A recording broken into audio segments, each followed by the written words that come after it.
The neon glow of my Galactic Guzzler energy drink was the only thing holding my eyes open.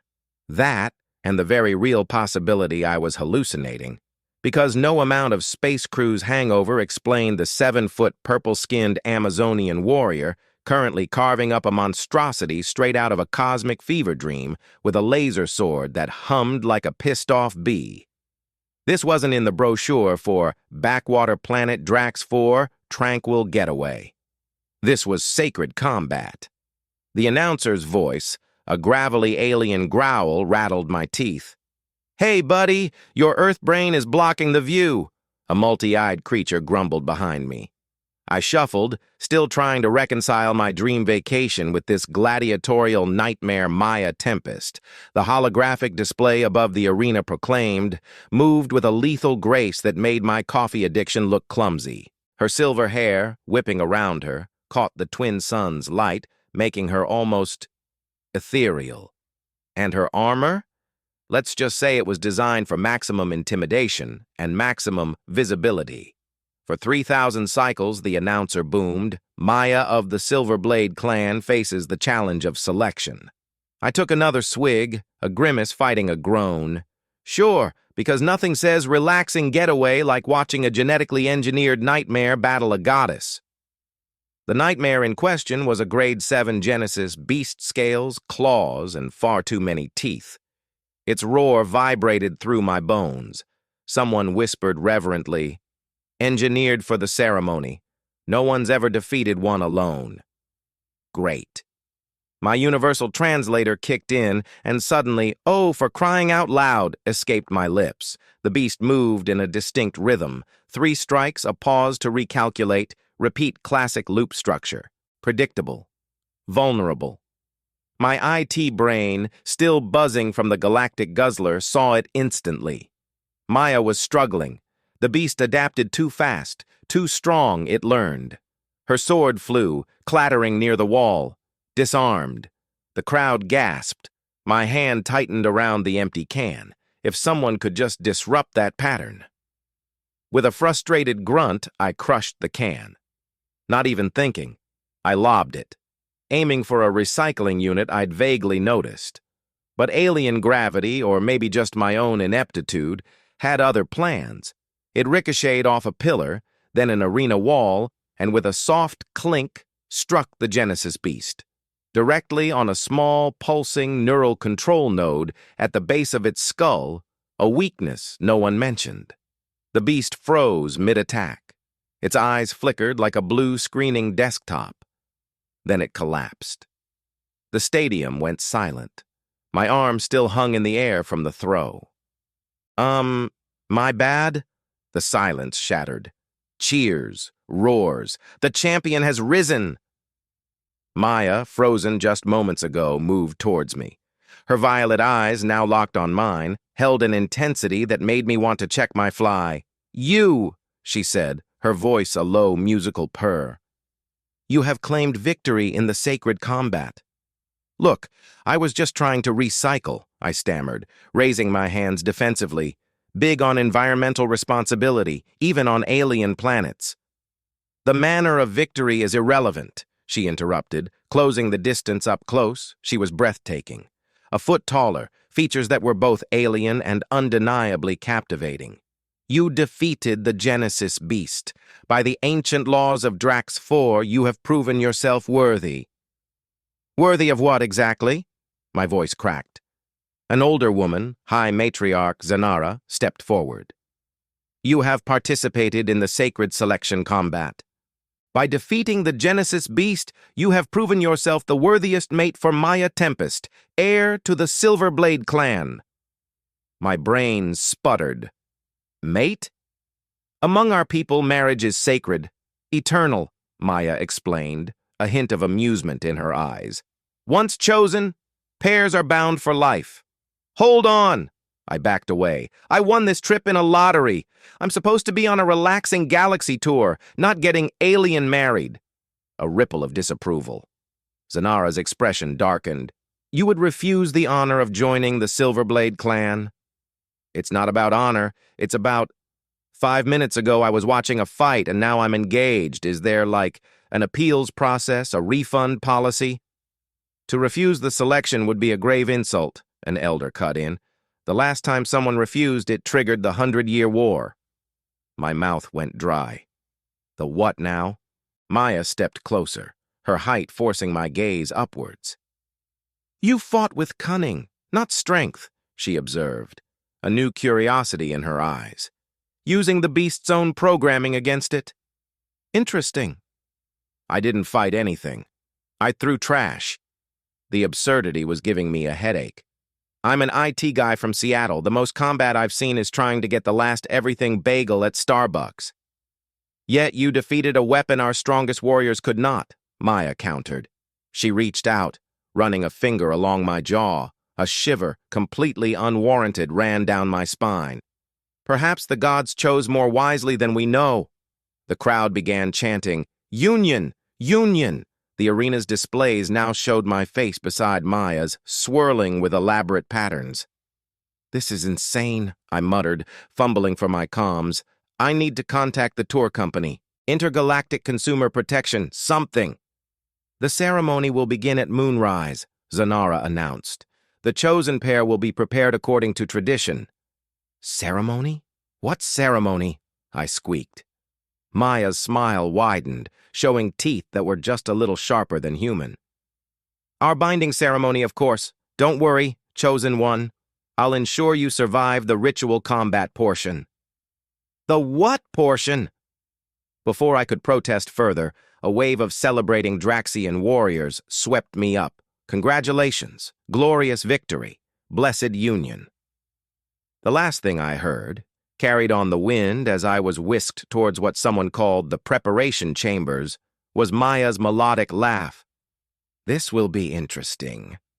Inside, a flurry of purple-skinned attendants stripped me of my clothes, including my prized I Love Earth t-shirt, and began fitting me with ceremonial armor. Can someone please explain what's happening? I pleaded, as gleaming plates were strapped to my shoulders. Preferably without using the words eternal or combat. Nara, keeper of traditions, stepped forward. You have been chosen as Maya's life mate through sacred combat. This is a great honor. About that, I tried, as they held me still. What if I don't want to be chosen? No offense to Maya, she's gorgeous and probably great at whatever warrior princesses do, but I have a life back on Earth. A job, a cat. Nara's expression grew serious. The selection is binding. To refuse would dishonor not only Maya, but the entire Silverblade Clan. It would force them to either accept shame or declare blood vengeance. Blood vengeance? My voice hit a new octave. That's not still a thing in spacefaring societies, right? The last blood vengeance resulted in 3 moons being destroyed. I swallowed hard. So that's why this planet only has 2 moons now. A young attendant snickered, quickly silenced by Nara's glare. Listen, I tried again. I'm sure Maya could find someone much better suited. Someone who actually knows how to fight, who understands your customs, who isn't having a panic attack while being dressed like a space gladiator. The gods have chosen through combat, Nara stated firmly. Your victory, unconventional as it was, proves you are worthy. I threw a can. It was literal garbage. Yet you saw the weakness no warrior could spot. You defeated a beast engineered to be unbeatable. Nara's eyes narrowed. Unless you suggest our sacred combat trials are garbage. The room temperature seemed to drop. No, very sacred, extremely sacred, love the sacredness. The chamber doors swung open. Maya strode in. Her formal armor, silver and black with glowing purple accents, matched her skin. My breath caught. She was stunning. Leave us, she commanded. The attendants bowed and departed, leaving me alone with my fiancé. Or potential executioner. Maya circled me slowly, examining the armor. It suits you, despite your size. Thanks, I think. I tried to follow her movement, but got tangled in a shoulder piece. Look, about this whole situation. You're afraid, she stated matter-of-factly. Terrified, actually. To my surprise, she laughed. A rich, melodic sound. Good fear shows wisdom. She stopped in front of me, towering. Do you know why we choose mates through combat? Because dating apps haven't reached this sector yet? Another laugh. Because strength alone is not enough. We need partners who can think differently, who can see solutions where we see only the path of direct confrontation. She reached out, touching the armor over my heart. You did what no warrior could. You saw past the obvious.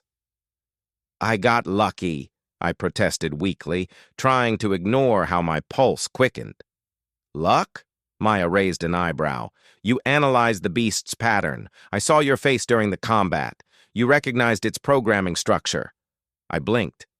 You were watching me during the fight?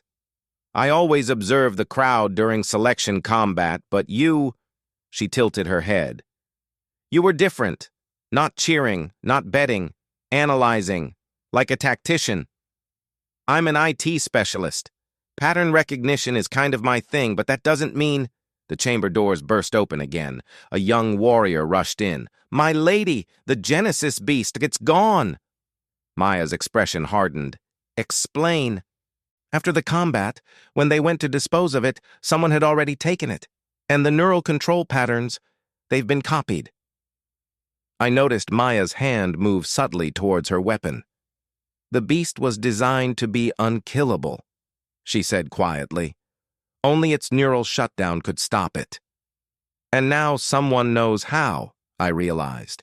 Which means they could make more, and they'd know the weakness too, so they could patch that vulnerability. Maya looked at me sharply. You understand the implications? Quickly. Like I said, IT specialist. Security vulnerabilities are kind of a hot topic. I ran a hand through my hair, forgetting the armor and clanking myself in the head. Ow! The ceremony must be postponed, the young warrior announced. With this security breach... No, Maya cut him off. That would show weakness. We proceed as planned. She turned to me. Unless my chosen mate objects? I looked between them, my mind racing. Part of me, the sane part, was screaming to use this as an excuse to get out. But another part, if someone's stealing combat programs and genetic templates, that's basically high-tech weapon theft, right? I found myself saying, which means they'll leave traces, server access logs, data trails. Maya's eyes lit up with something that looked dangerously like approval. You believe you could track these thieves? Maybe. I mean, alien tech is different, but code is code. And if they're running multiple instances of that beast program, the power requirements alone would... I stopped, realizing what I was saying. Not that it's my problem, because I'm not actually staying, remember? Maya's smile turned predatory. Of course not. You're just offering technical insights on a security breach that threatens my clan, as any honored guest would, right? Exactly. Just being helpful. Nothing to do with marriage or combat or... Why are you looking at me like that? Because... Maya stepped closer, her armor clicking softly against mine. You're already thinking like a warrior of the Silverblade Clan, whether you admit it or not. Before I could protest, the ceremonial horns began to sound. Outside, Maya stepped back, looking entirely too pleased with herself. Come, my chosen one. We have a binding ceremony to attend, and then perhaps a mystery to solve. As she led me from the chamber, I couldn't shake the feeling that I'd somehow just agreed to something far more complicated than marriage. The worst part? I wasn't entirely sure I minded. One question, I said as we approached the arena. This binding ceremony, exactly how much combat is involved? Maya's only response was another laugh that managed to be both thrilling and terrifying. The binding ceremony was less combat-heavy than I feared, though the ritual blood sampling definitely made me queasy. 3 days later, I found myself in Drax 4's tech center, surrounded by holographic displays of security logs. Your mate seems quite focused, observed Kira, a purple-skinned tech specialist whose silver facial markings identified her as part of the Technology Clan. She spoke the word mate with barely concealed amusement. I rubbed my temples. He's not technically yes, but I sighed. It's complicated. Most things worth having are, Kira replied, bringing up another display. These are the power consumption logs from the night of the selection combat. See anything unusual? I leaned forward. There's a spike here, about an hour after the ceremony was supposed to end. Way too much power for standard cleanup procedures. Enough power to transport a Genesis beast. Enough power to transport 3 of them, Kira added. I frowned. But the readings are strange. It's like they were trying to... The door hissed open. Maya strode in, full battle gear. My heart definitely did not skip a beat. Report, she commanded, moving to stand behind me, close enough I could feel her warmth. Someone's definitely copying your monster, I said, forcing myself to focus on the displays. But they're doing something else too. These power signatures suggest they're not just transporting the beast, they're scanning it, like they're trying to decode its entire genetic and neural structure. Maya's hand rested on the back of my chair, barely brushing my shoulder. To what end? If I had to guess, they're trying to understand how it works so they can make more, better ones, without the weak spot that let me, defeat it. You mean the weak spot you hit with trash? Kira asked innocently. Can we please stop bringing that up? Maya's lips twitched. Never. It will be in the clan histories for generations. The great Khan warrior of Earth. Fantastic, I slumped. Just what I always wanted to be, an alien historical footnote. You are much more than that, Maya said softly, her fingers trailing across my shoulder as she moved to examine another display. That casual touch sent shivers down my spine. Kira cleared her throat. The Council of Matriarchs has called an emergency session regarding the theft. They're waiting for your report, Lady Maya. Then we shouldn't keep them waiting. Maya turned to me. Come, it's time you saw how Drax 4 truly operates. I'm not sure that's... I started to protest, but Maya had already grabbed my arm, pulling me from my chair with effortless strength. You discovered the security breach. You should present the findings to the Council of Matriarchs, the supreme ruling body of your entire planet. My voice cracked. Hard pass. Maya's violet eyes sparked with that now familiar mix of amusement and challenge. Afraid? Terrified. Remember, we established this. Good. She started dragging me toward the door. Fear keeps you sharp. As we left, I heard Kira calling after us. Try not to throw any trash at the matriarchs.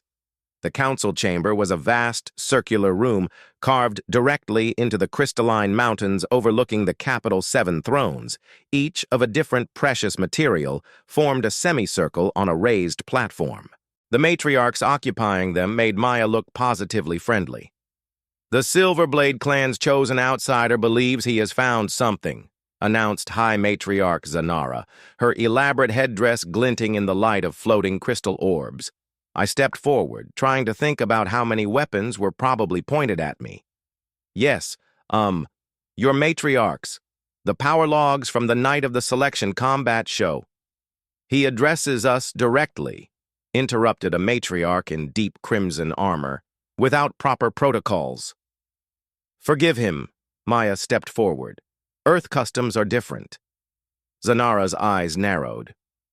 Perhaps you should explain why you brought an uninitiated outsider to this chamber at all. Maya stood straighter. Arthur discovered crucial information about the Genesis beast theft. His technical expertise? Sneered another matriarch. Or your desire to justify your unusual selection? I felt Maya tense beside me. The room temperature seemed to drop several degrees. Careful, matriarch Vina. Maya's voice was deadly quiet. Even you are not beyond the reach of challenge combat. Ladies, ladies! I stepped between them before realizing what I'd done. 7 pairs of alien eyes fixed on me with varying degrees of murderous intent. I mean, honored matriarchs, maybe we could focus on the stolen death monster, which is, probably being copied right now. Zanara leaned forward. Explain. Taking a deep breath, I pulled out the data tablet. The power signatures we detected weren't just for transportation. Someone was running deep scanning protocols, the kind you'd use if you wanted to understand exactly how something was built. I projected the readings into the air. See these patterns? They're consistent with genetic sequencing and neural mapping. Which means, prompted a matriarch in scholar's robes, which means someone's trying to reverse engineer your Genesis beast. Figure out how it works. Probably to make more. And if they succeed... I glanced at Maya. Well, next time someone throws a drink can at it, that might not work. A murmur went through the chamber. Zanara's expression darkened. You believe they seek to create an army of such creatures? More likely they want to sell the technology, I said, then quickly added, Your supreme matriarch. Think about it. A perfectly engineered combat organism that learns and adapts, that's got to be worth a fortune on the galactic black market. And how would you know about galactic black markets, Earthman? Vina demanded. I work in cybersecurity. Well, worked, before I got accidentally engaged to a warrior princess. I winced. Sorry, that came out wrong. To my surprise, several matriarchs chuckled. Even Zanara's stern expression softened slightly. Perhaps, she said, there is wisdom in unconventional perspectives. Maya, you will lead the investigation into this theft. Take your chosen one with you. His technical knowledge may prove useful. And if they're plotting something bigger than mere theft, Maya asked, then you have our authority to act as needed to protect the clan's interests. Zanara's gaze fixed on me. Both of you. As we left, I let out a breath I hadn't realized I'd been holding. That went better than expected. Maya smiled. You impressed them? Not many would dare speak so directly to the council. That wasn't bravery, that was social anxiety and caffeine withdrawal. I glanced at her. Also, did you almost start a duel in there? Vina has always pushed boundaries. Maya's expression hardened. She believes the old ways are holding us back, that we should sell our combat technologies to the highest bidders, become merchants instead of warriors. And you think she might be involved in the theft? I think, Maya said carefully, that we should start our investigation with the technology clan. They would have the expertise needed for such scanning. I nodded, then frowned. Wait, we? You're actually taking me with you? You heard the council. Maya's smile turned predatory. Unless you're afraid? You really need new material for these taunts. But I was already following her down the crystalline corridor. Also, quick question. When you say investigation, how much combat is typically involved? Don't worry. She patted my shoulder with enough force to make my knees buckle. I'll protect you. That's not actually reassuring. Maya laughed, the sound echoing off the crystal walls. Come on, Can Warrior, we have work to do. Our investigation led us to the Technology Clan's main research facility, a towering structure of black crystal and pulsing energy conduits. As we approached the security checkpoint, I noticed Maya's hand resting casually on her weapon. Remember, she murmured, let me do the talking. Gladly. I've hit my almost causing interplanetary incidents quota for the week. The security scanner hummed as we passed through a guard with Tech Clan markings eyed me suspiciously. The outsider is not cleared for council authorization. Maya cut him off, displaying a holographic seal. He's with me, at all times.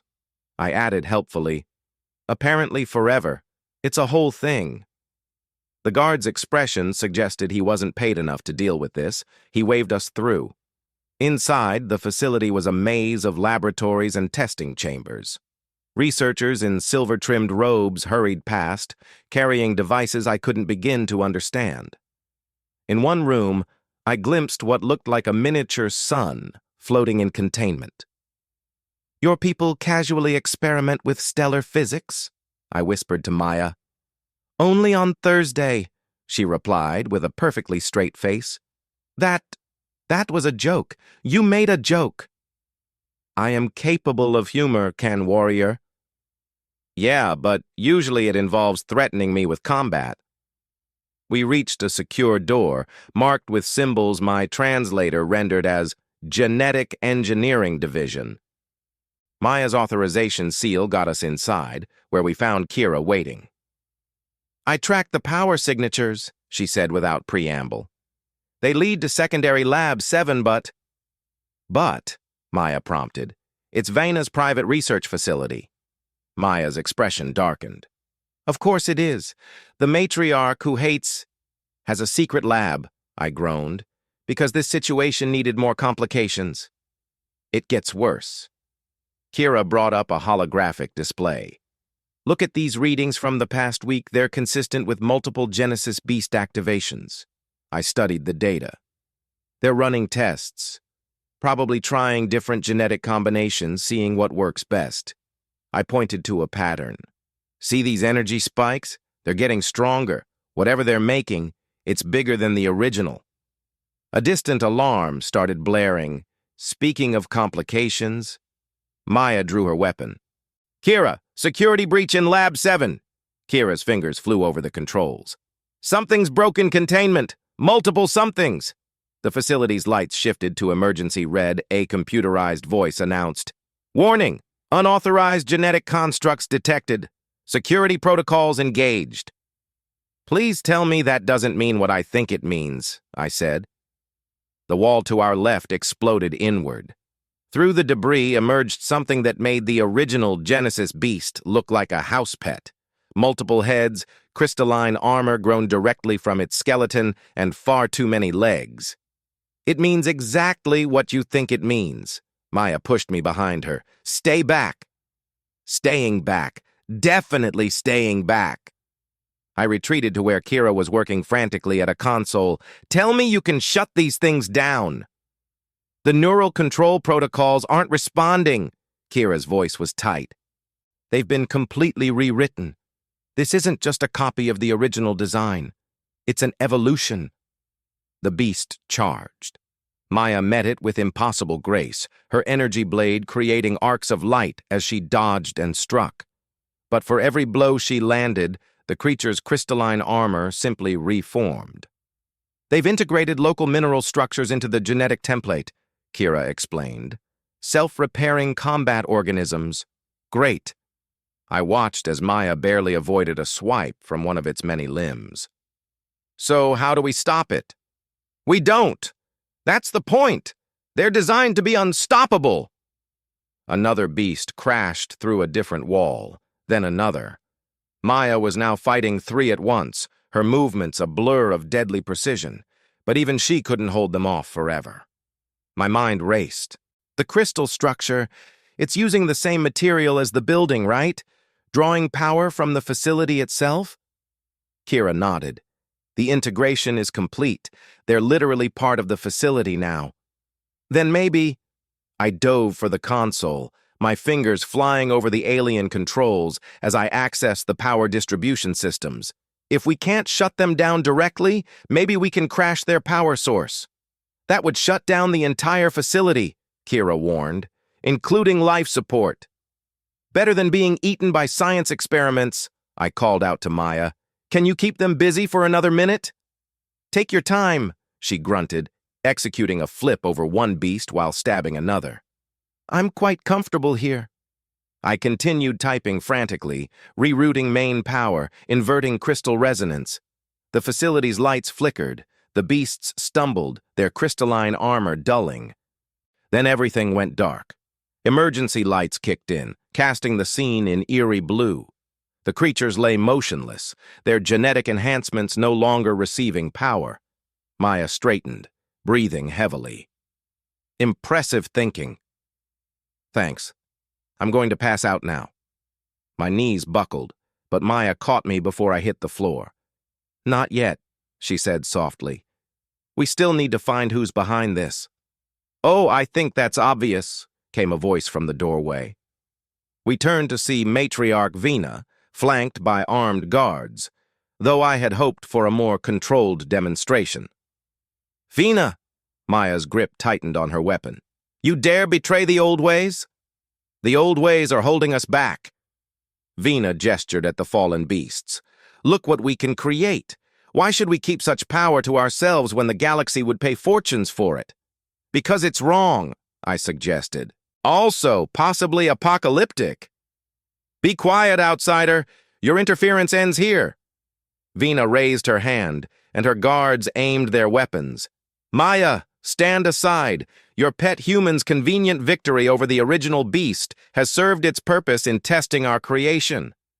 But now—" She never finished. Maya moved faster than my eyes could track, her blade finding gaps in the guards' armor before they could fire. Vina barely had time to draw her own weapon before Maya had her pinned against the wall. "You used my selection combat as a weapons test?" Maya's voice was deadly quiet. "The Council is too conservative," Vina spat. "They would never approve the research officially. We needed to prove the concept's viability." "And now you have proof of its failure."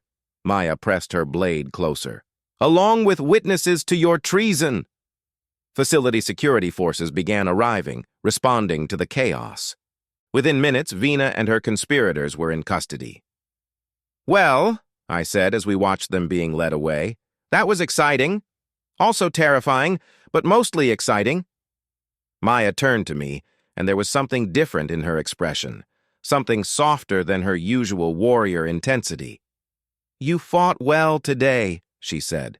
"Not with weapons, but with this." She tapped my forehead gently. "Pretty sure I just hid behind you and pushed buttons. You found a solution where warriors saw only combat." Her hand moved to cup my cheek. "Perhaps that is why the gods chose you for me." My heart definitely did not skip a beat at her touch. "Maya, The moment was interrupted by Kira clearing her throat. "The Council will want a full report." "Right." I stepped back, trying to ignore the lingering warmth of Maya's touch. "Duty calls." But as we headed to the council chamber, I couldn't shake the feeling that something had shifted between us. And for the first time since this crazy adventure began, I wasn't entirely sure I wanted to find a way out of it. The aftermath of Vina's arrest threw the council into chaos. I found myself spending more time in emergency sessions than I had in IT meetings back on Earth, which was saying something. But today was different. Today marked the end of the 30-day grace period for challenging the selection combat results. "You could still nullify the binding," Kira reminded me as we walked through the crystalline corridors. "After exposing Vina's plot, no one would question your honor." I watched Maya ahead of us, speaking with other clan leaders. The way she moved, confident yet graceful, like a predator who didn't need to prove anything. When had I started finding that more fascinating than frightening? "Would nullifying the binding affect the clan's standing?" I asked. "Technically, no, but—" Kira hesitated. "Maya's position is complicated." "When isn't it?" I sighed. "Tell me." "As heir to the Silverblade Clan, she's expected to continue the bloodline. But more than that, she needs a partner strong enough to help lead. The selection combat was supposed to prove she could choose wisely." Kira's expression turned serious. "Your unusual victory made some question her judgment." "Great. So I'm either the clan savior or their biggest embarrassment. No pressure."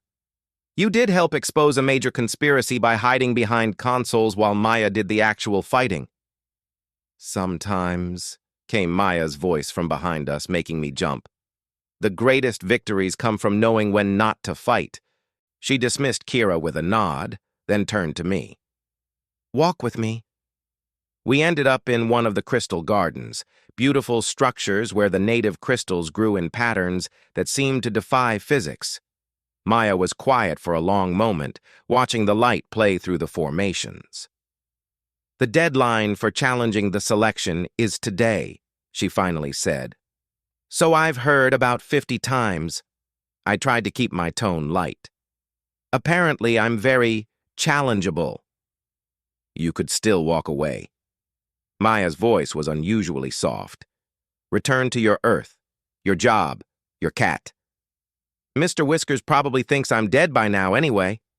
I studied her profile. Unless, do you want me to leave? Maya turned to face me, and for the first time, I saw uncertainty in those violet eyes. What I want, she started, then stopped. I have always known my path. Fight, lead, protect the clan. But you... She reached out, touching my cheek. You make me question everything I thought I knew. Is that a bad thing? It's terrifying. A small smile played at her lips. And exhilarating. I caught her hand before she could pull it away.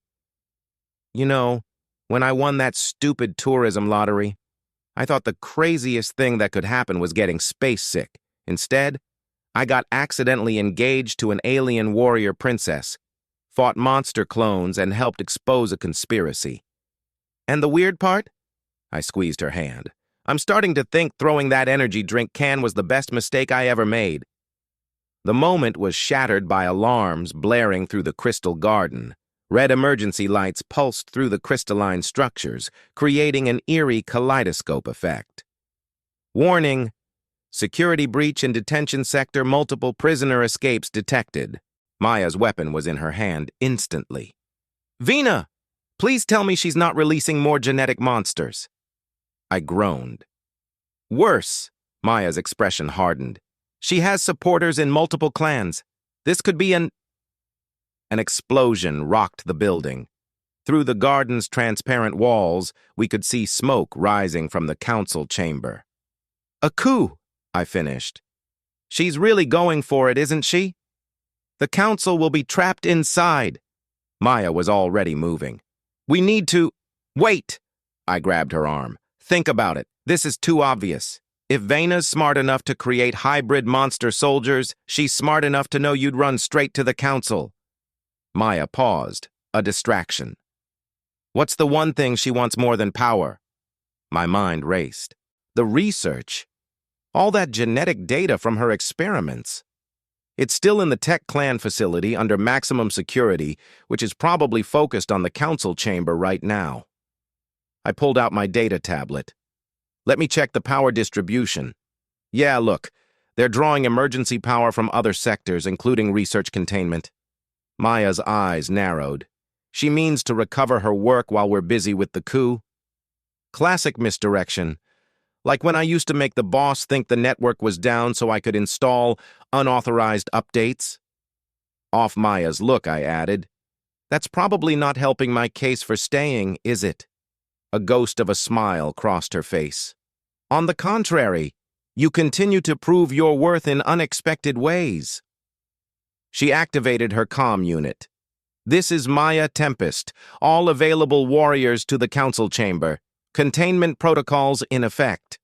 And us? We're going hunting. She grabbed my hand. Think you can get us into the tech facility without being noticed? Probably. But shouldn't you be protecting the council? My warriors can handle that. Her grip tightened. I need you with me. My heart definitely did not skip at those words. Lead the way, Princess.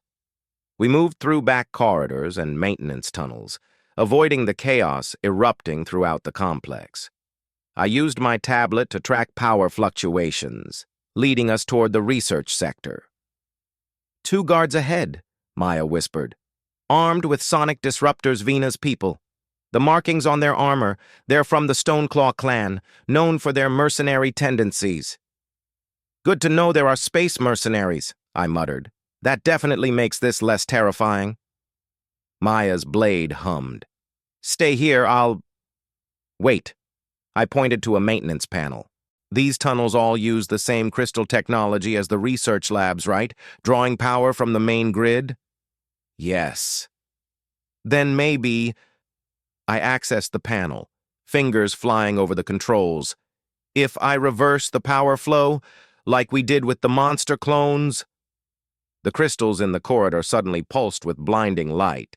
The guards shouted in surprise, their vision overwhelmed by the crystalline flashbang. Before they could recover, Maya was on them, her strikes precise and non-lethal. "Impressive," she said, as the guard slumped unconscious. "Basic IT principle, always check for system vulnerabilities." I stepped over the fallen mercenaries. "Also, I may have picked up a few things watching you fight." "Perhaps there's hope for you yet, Can Warrior." We reached the main research lab to find Vena already there, accompanied by more Stoneclaw mercenaries. They were downloading data from the central computers, while others packed up physical samples. "We need to stop that download," I whispered. "Once that data gets out, then Drax 4's most dangerous weapons could be sold to the highest bidder." Maya's expression was grim. "Ideas?" I studied the scene. "Maybe, but you're not going to like it." "When do I ever?" "Fair point." I took a deep breath. "Remember how we first met? With the whole throwing trash thing?" Maya's eyes narrowed. "What are you planning?" "Something stupid." I handed her my tablet. "When I give the signal, trigger an emergency containment lockdown. That should trap the data in the system." "And what will you be doing?" I grinned. "Making a scene." Before she could stop me, I stepped into view. "Hey, Matriarch Grumpy, remember me? The annoying Earth guy who ruined your weapons test?" The mercenaries spun, weapons raised. Vena's eyes blazed with fury. "You!" "Quick question. Do your new monster soldiers have the same weak spot as the original? You know, the one that got taken down by an energy drink can? Because I've got to say, that's some pretty shoddy quality control." "Kill him!" Vena commanded. The mercenaries opened fire. I dove behind a console, already regretting every life choice that led to this moment. "Now would be good!" I shouted. The lab's emergency systems activated. Blast doors slammed shut. Containment fields sprang up around sensitive areas. Most importantly, the data terminal shut down mid-transfer. "No!" Vena rushed to the nearest console. "The download is locked behind about 50 levels of security," I called out. I assume that's what I would have done." Maya chose that moment to make her entrance, dropping from above into the midst of the mercenaries. What followed was a display of combat that made our previous fights look like warm-ups. "You know," I commented to no one in particular as I watched her take down 3 armed warriors simultaneously, "I really should be more scared by how attractive I find this." The last mercenary fell, leaving only Vena. The former matriarch backed away, her aristocratic composure finally cracking. "It's over, Maya," I said, leveling her blade. "Is it?" Vena laughed, the sound brittle. "You think stopping me changes anything? The old ways are dying, Maya. The clans grow restless. They see the wealth other worlds have gained through technology, through trade. How long before another takes up my cause?" "Maybe she's right," I said, stepping out from my hiding spot. Not about the whole selling monster weapons thing, that's definitely wrong, but about change." Both women turned to look at me. Maya's expression was unreadable. "The clans survived this long because they adapted," I continued. "You've got this amazing technology, these incredible traditions. Why does it have to be one or the other? What are you suggesting?" Maya asked softly. "Look at what we just did.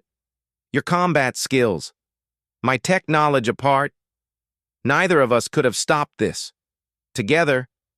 I shrugged. "Maybe that's what Drax 4 needs. Not to abandon tradition, but to evolve it."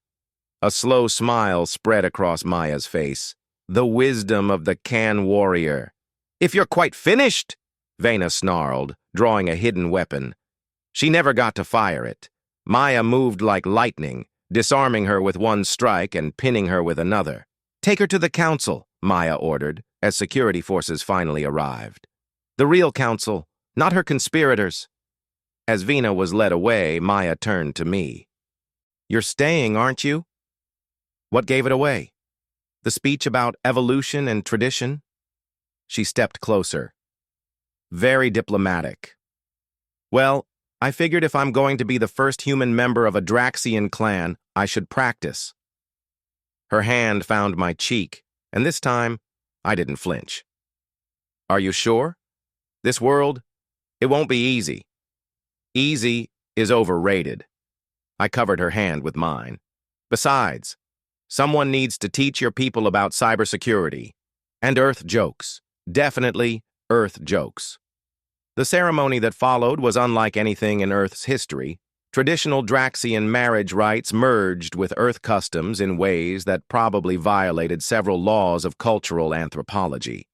My vows were in broken Draxian, Maya's in equally awkward English. Someone, probably Kira, had programmed the Crystal Gardens to display a light show synchronized to both Here Comes the Bride and ancient warrior ballads. The council chambers, fully repaired after the coup attempt, hosted the celebration. I found myself surrounded by clan leaders who, just weeks ago, had looked at me like an irritating bug. The council has reached a decision, High Matriarch Zanara announced during the feast.